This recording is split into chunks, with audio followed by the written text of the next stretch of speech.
This is not peanuts, peanut money. What? Bro, what are you talking about? Now, ang tanong, dito sa kinasuhan ninyo, siguro matigas ang ulo kaya kinasuhan. Now, later on, nung nakasuhan na, pareglo, kaya nawala ng kaso. Now, I need to find out ano nangyari sa kaso niya. Paano natin malaman na has this been tested by the DNR, certified by the DNR, na walang heavy metal nakahalo dito and this na pollutant at mapanganib sa kalusugan ng mga tao?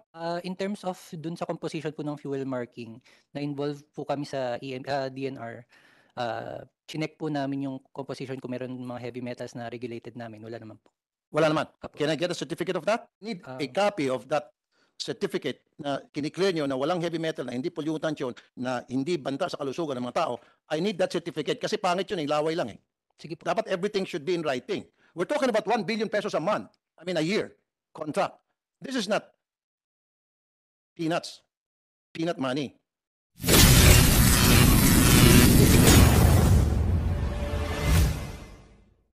Mr. Iskandor, ikaw lang nandito? Nako, ikaw ay Yes, sir. Sorry pa. director? Mr. Iskandor, okay. Yes, sir. So isinubo ka sa Lion Den ng mga kasamahan mo on your own. Malupit ang mga kasamahan mo. Hindi nga, pinarusahan ka. Torture itong ginagawa sa iyo. You should, as far as I'm concerned, you should not be here. You're not the person that I need to talk to about this matter. Yes, sir. Really. Ininsulto nga nila. It's not me. Kasi gigisahin ko sila rito and then magkakaroon ng hearing after this. Come what may, magigisa sila. And next time, ang gusto ko makita, yung pinaka-boss mo, yung commissioner. Diba? Kinakawawa kanila dito. Now, marami ang nag-violate, marami ang nag-fail. 7,000. Saan ba yung record ko? I just want to be precise. 7, okay. Parang 67%, if I'm not mistaken. I need the exact data. 24% ang nag-pass out of 30,000 na tinest. 24%, I mean 76% ang nag-pass for 24,177. And 24% failed or 7,523. Right? You agree? Record galing sa inyo to. Apo, siguro kasi nanggaling po yan sa... Ano po, pakilaksan. Sir? Wala lang kopya, Senator, but if Walang it kopya. comes from their office. O siyempre, galing sa inyo to. Yes, Talagang sir. dapat umuo ka. Apo. Okay. Now, ang tanong po, sa 7,523, isa lang po ang nakasuhan. Bakit po isa lang nakasuhan? Ano nangyari sa 7,522? Sir, per record ko, nga po, may isa po kaming nakasuhan. Opo, isang nakasuhan. What Unfor- happened to the, although yung 7,522, sinasabi na yung mga oil na hindi lumitaw na walang marka, hindi pumasa, ay kinonfiscate for feature ang nangyari. Season for feature, right?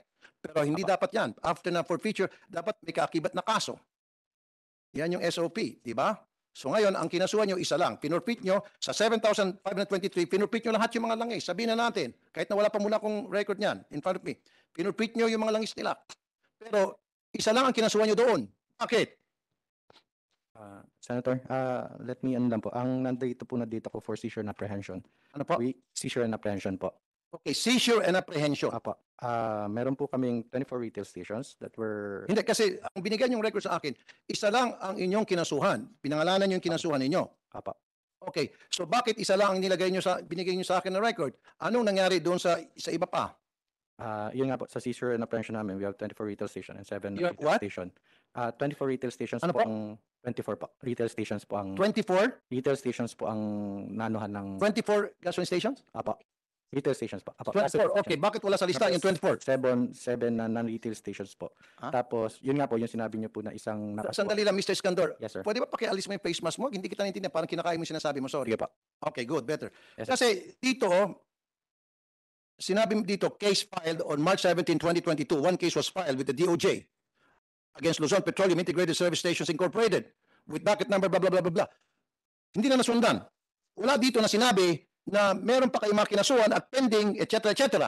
Bukod tangi, isa lang ang sinasabi dito na nakasuhan out of 7,523 na nakitaan nyo na may violation. Siguro, ako gusto mo bigyan ko ng sagot. Alam mo, itong kinasuhan nyo, bastos to. Kinasuhan nyo, bastos. Hindi nga. Bakit bastos? Tanungin nyo. Hindi marunong makisama, hindi marunong mareglo. Kasi kung mareglo to, di wala sana siya sa listahan. Am I right or am I right? Siguro yung 7,722, umareglo yon. Kaya hindi kinasuhan. Now, ang tanong, dito sa kinasuhan ninyo, siguro matigas ang ulo kaya kinasuhan. Now, later on, nung nakasuhan na, mareglo, kaya nawala ng kaso. Now, I need to find out, ano nangyari sa kaso niya? Anong status ng kaso niya? Siguro, most likely, na-dismiss. Yes, sir. I will inform po sa batas with regards po sa kaso. I need to know anong nangyari sa kaso nito. Most likely, hulaan ko na. Na-dismiss. Bakit? Bumigay din sa bandang huli. Noong una siguro nagmatigas. Siguro sa susunod, ipapa-blue ribbon ko na lang to para maraming senador ang gigisa sa inyo lahat. At by that time, siguro nandito yung mga taga-DOF, nandito yung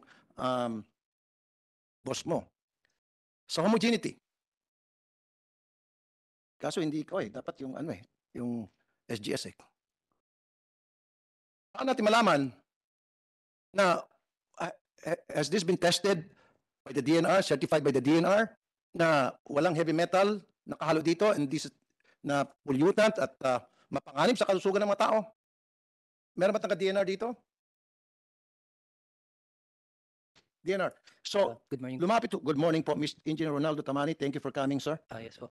In terms of dun sa composition po ng fuel marking, na-involve po kami sa DNR, chinek po namin yung composition kung meron mga heavy metals na regulated namin. Wala naman po. Wala naman. Apo. Can I get a certificate of that? Can you Meron give me a copy? may binigay po kami dati noong 2019, pero Dati. I-double Pero check gusto ko ko, lang. iba yung dati kanino binigay. I want it record sa akin. pwede po. I need a Ah. copy of that certificate na kiniklear nyo na walang heavy metal, na hindi pollutant yun, na hindi banta sa kalusugan ng mga tao. I need that certificate kasi pangit yun, laway lang Sige po. Dapat everything should be in writing. We're talking about 1 billion pesos a month. I mean a year contract. This is not peanuts. Peanut money. Bilyones po itong pinag-uusapan natin. So dapat everything should be in black and white. Is this the way we take care of the people's money? 1 billion pesos a year. 5 billion pesos in 5 years. 5-year contract. Dapat hindi rin puro laway lang, sir. Yes po, may provide po. How can we proceed kung lahat puro mga walang alam? Puro mga kulang-kulang yung mga dokumento natin. Bureau of Customs. Akin na yung listahan. Dito na ata. Bureau of Customs. Kilala mo si Don Rabonsa ng Navotas. No, sir. Smuggler yan ng oil. Kasama na yung pag-smuggle niya ng asukal galing Hong Kong. Batangas and Sariaya. Kilala mo si Sunny Q. QUIU. No, sir. Kilala mo si Jackie Chu. No, sir. Kilala mo si Aaron Uy. Sorry, Your Honor. Kilala mo si Lyndon Tan. No, sir. Dumako tayo sa Maribeles Bataan. Kilala mo si Alex Chua. No, sir. Kilala mo si Bogs Biolago. Not familiar, sir. Not familiar. Jong Magundadato. Hindi po. Ito po yung listahan ng mga big time smugglers. Oil smugglers. Kilala mo si Dondon Alahas. Baka yan, baka makilala mo na. Dondon Alahas. Hindi po. Batangas, Limay, Bataan. Hindi. Marami kayo hindi kilala. Alam mo, pag pupunta ka sa Batangas, sa Bataan, punta ka sa Navotas, kilalang kilala si Don Rabonsa. Pag sinabi mo, saan si Don Rabonsa? Ayan po yung nagpaparating na oil. Pumunta ka ng Batangas at Siraya, sino si Sunny Q? Yan po yung nagpaparating ng oils. Bakit kilala mas kinang nagtitinda ng mani sa Batangas? Kilala itong mga pangalan binanggit ko. Sa Navotas, mas kinatitinda ng mga galunggong, kilala itong si Don Rabonsa. Sa Maribeles Bataan, kilala itong si Alex Bogs, si Alex Chua, Bogs Biolago at Joe Magundadato, kilala. Bakit kayo sa customs hindi kilala? Special agent ka pa man din, dapat kilala mo. Bakit hindi mo Sir. kilala? Alam ko. ninyo. It might not be you.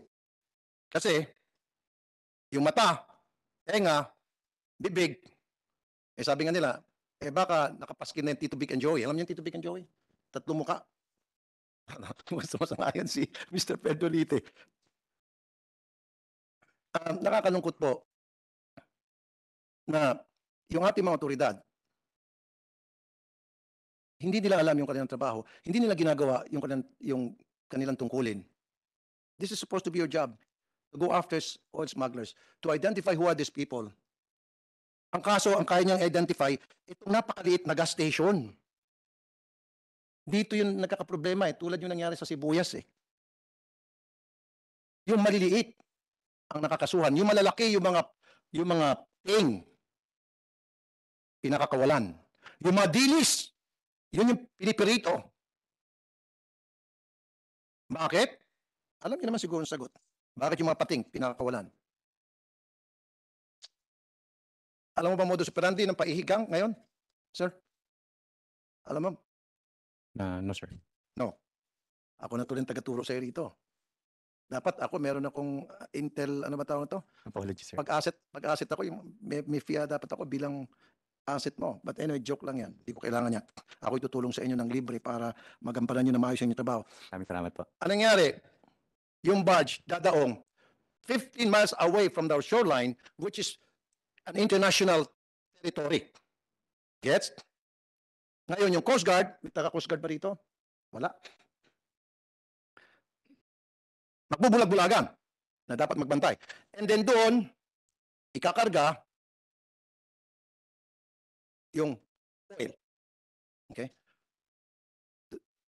Itatransfer sa isang barge pa. And then, yung barge, diretso na yan sa mga pantalan, sa Subic, sa Batangas, sa Navotas, especially mga pier. At doon, diretso kinakarga na sa mga tanker. 2 pesos and 70 cents per liter ang cut ng beer. Natitingin kayo, no? Hindi alam ng DOF. Sabi ng DOF, binubukulan nyo na kami ata. 2 pesos 70 cents per liter ang napupunta pinaghati-hatian ng Bureau of Customs at ng Coast Guard.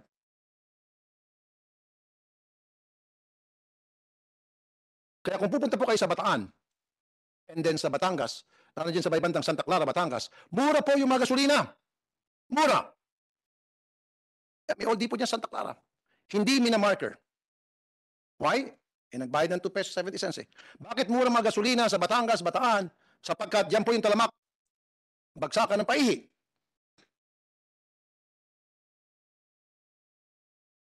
Well, kung ganito rin lang, ako lang salita ng salita at wala akong nakuha ng salita sa inyo, we better adjourn this consultative meeting and patawag tayo ng hearing, or maybe I'll pass this on to the Blue Ribbon Committee to investigate because oil smuggling ay malaking issue ito. Malaking issue itong oil smuggling.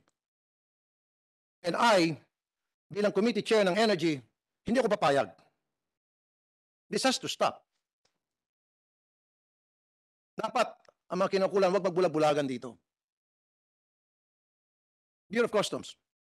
Bakit umatras po? DOF, Department of Finance. Bakit po umatras ang BIR? Dapat yan, contingent ng BIR at saka BOC at SGS. Bakit po recently umatras yung BIR? Sabi ng BIR, ayaw na namin, kayo na lang yan sa BOC, I don't want anything, we don't want anything to do with that BS ko. Ang BS mga ginamit ng term, why? Sir, Okay. Jetro is here. Good morning, Your Honor. I am Attorney Jetro Sabariaga, the Assistant Commissioner, the newly designated Assistant Commissioner for the Large Taxpayer Service. Ng BIR? Yes, sir. Thank you po for coming. Yeah. Thank In you po, Sir July Jetro. 2022, there was an internal memorandum that was issued by the previous Assistant Commissioner informing the Field Operations Division of the Bureau of Internal Revenue that they should desist from conducting the field operations. And why is that? Actually, this is an internal issue regarding the integrity of the people there involved. Integrity. Yes. Ayun. So, So, ibig sabihin, hindi naniniwala yung they BIR. were temporarily suspended from conducting the activity. Integrity of the BIR or integrity of the whole team? No, the people identified in the said memoranda. So, And who are those people, sir? So, we're talking about people sa BIR po? O yung team po ng BIR at BOC at ng SGS? No, just the revenue officers of just identified revenue officers of the Field Operations Division. Okay, so just the BIR personnel. Yes, sir. Just nine 9. revenue Kaya officers. pinatigil. Oho. Okay. But in November 2022, and in fact, the records will show that the BIR has continued with the program. In November 2022, the Deputy Commissioner of the Operations Group and now Commissioner of the Bureau of Internal Revenue issued a memorandum order designating the large taxpayer service for large taxpayers and the regional directors as responsible officers for conducting the Okay. field inspections in coordination, of course, with the Bureau of Customs. Okay, can I see those documents wherein sinabi po ng BIR doon sa Siam na questionable integrity na you have to cease from participating sa field testing? May I see the reason and ano po yung violation nila exactly? Can I see those documents? Unfortunately, Your Honor, the July 2022 document is an internal memorandum. But the persons involved there are identified in the Joint Operations Memo. Ano ba yung Okay, sir. Sige, identified yung Siam. Now I need to know ano nga po yung sinasabing questionable na ang kanilang integrity, hindi na maganda, mali na. So ano po yung mali doon? Ano yung kamalian na ginawa nila? Do you know? Unfortunately, Your Honor, I was not privy to that, and I'm just basing my manifestations to this committee on official records. Now, do you want me to subpoena those documents? Okay, you want me to go to pag ito po dinaan ko sa hearing ng Committee on Energy, I You can can- subpoena those documents. That's your I think yung mga tao, yung taong bayan po, may karapatan malaman na kung ano yung pinanggagawa nitong Siam na sabi nyo na naging dahilan para ipatigil muna yung pagsasama nila doon sa testing dahil questionable integrity. I need to know why. Ano yung modus operandi nila? Bakit sila lang? Bakit hindi kasama yung customs? Kasi nga po, di ba team yan magkasama palagi yan customs and BIR, magkasama SGS. So kung pumalya itong BIR, gumawa sila ng kapalastugan, natural, kasabatin yung customs. Hindi pwede. At least yung taga-BIR, merong isang matino diyan si BIR na nakita na hindi pwede, mali itong ginagawa nyo. Pero sa customs, wala man lang nagsabi na, teka muna, imbestigahan ko rin kayo kasi yung BIR, nag-imbestiga at merong Siam na questionable yung integridad.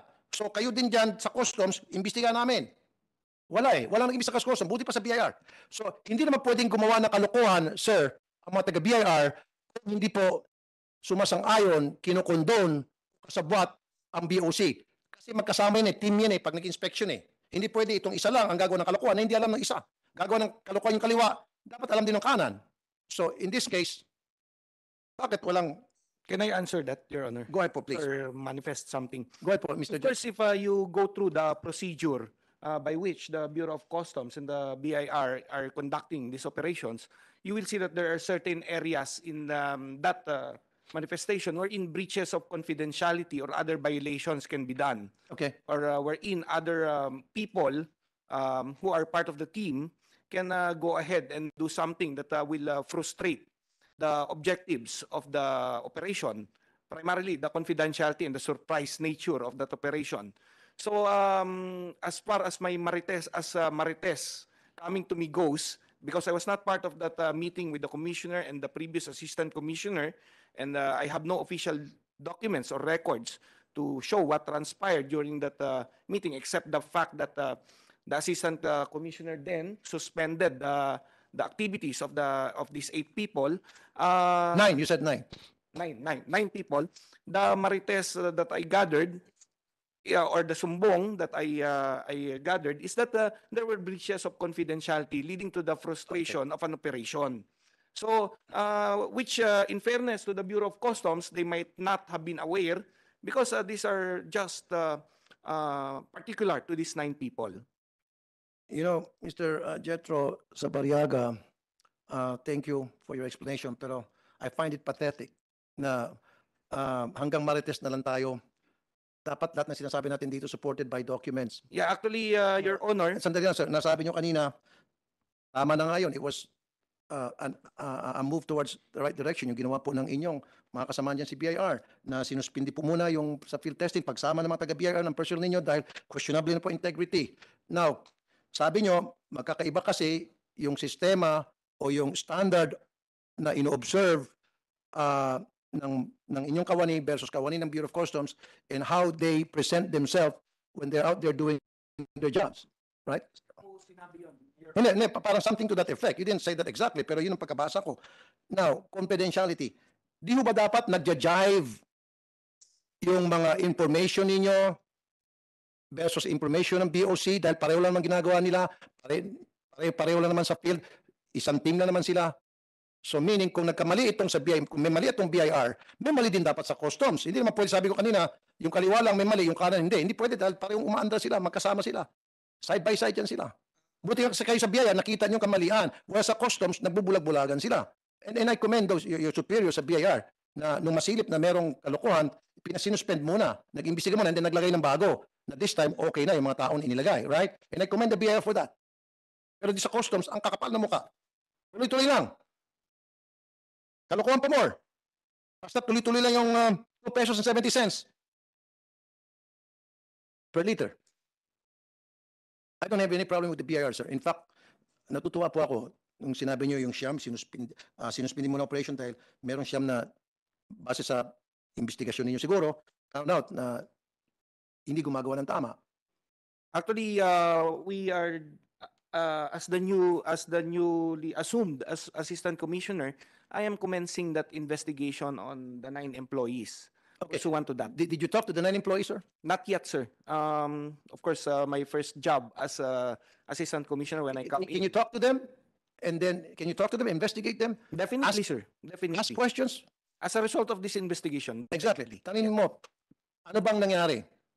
Ano bang reason bakit kayo tinanggal? Sinuspindi muna yung operation because of you, kayong Siam. Ano bang nangyari? And can you submit me a copy of that report?